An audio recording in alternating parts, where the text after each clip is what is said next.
Today we've held a meeting to introduce Brian, our new gardener. Brian comes in, obviously does all the gardening, and the clients like to interact with Brian.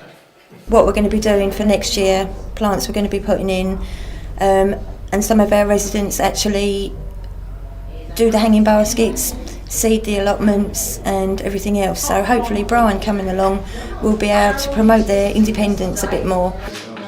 You know the woods by our farm? That wood, that's full of bluebells. It's important to share the decisions with the residents because they need to feel part of the household as well, and we like to keep this place as a family. We like to do everything together, and it gives them a sense of being wanted as well and not actually sitting in the chair being on their own.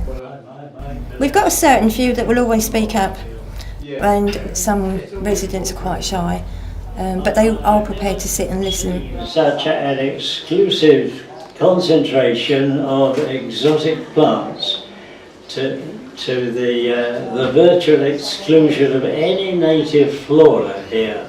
Can we have some holly and ivy by which we can measure the advance of spring? If they don't put input in at the meeting, they will put input in any other day. They know they can come to us and ask for anything really. Raymond loves the outside world and he loves the garden and he collects moths as well, and he likes to see the vegetation and the trees that the moths would like to go on to. And he's had some really interesting ones, and I've actually learnt quite a bit off Raymond. They can teach you quite a lot. The residents, they have a good communication between themselves. We've got a lady called Doris, and she will, if I say to Doris, like, we've got a new gentleman coming today and he's blind, would like a little bit of help, could you like assist?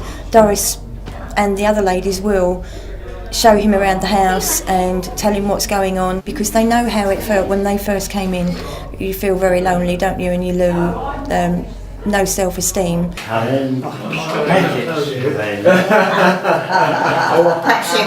we've got to keep it very clean. Oh, he's got secrets like you have. Well, good job you've got some secrets and some memories, isn't there? So by meeting somebody like Doris can actually bring you out of your shell quite a lot. And she used to work on a fruit and veg stall all her life, so basically she's used to talking. So this gentleman that's on respite care has come in and he's obviously given some ideas. Yes, one I can smell. Oh, the ones you can smell, yeah. Well, that's what interests you. And which are they? He commented, yes, strong smells, because obviously he's blind. So a strong smell of flowers is outside world, isn't it? Tobacco. Yeah. That smells lovely. That does smell lovely. Some residents come in very underweight, very miserable, very low. Given a couple of months down the line, families come in, oh my God, like, you've done so well. She never used to come out of her room. She never used to interact. She never used to eat properly. And I think by building a relationship with that resident, you can find out what they enjoy, what they don't enjoy. Relationship centre care is very, very important. They deserve to be treated like an individual, and I would like them to be treated how I would like my own mother to be treated. And if I couldn't do that, then I wouldn't be happy. So this time next year we'll have a lovely garden.